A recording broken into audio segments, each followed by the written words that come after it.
Alright, maraming nagtatanong sa inyo kung paano makikita ang invoices ng Canva. Again, open Canva. Okay, ito yung isa sa mga mali din sa Canva. Napakahirap hanapin ng invoices. Kaya hindi ko rin agad na cancel. So, click this 3 lines sa upper part. Okay? And then yung drop down. Yan, click nyo yan. And then click settings. And then, click nyo ulit yung 3 lines dito sa taas, left upper part. And then, baba lang kayo. Ayan, makikita nyo, orders and invoices. Click nyo lang yan. Yan na. Yan, ito yung refunded. Diyan nyo makikita yung invoices. And also sa email, guys.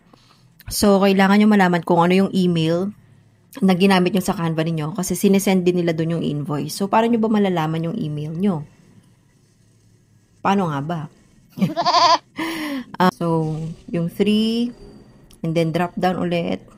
Ayan, sa tabi ng pangalan ninyo, yung email na gamit ninyo sa Canva. Yan yung i-access ninyo. Sinesend nila dyan yung invoices. Yan lang.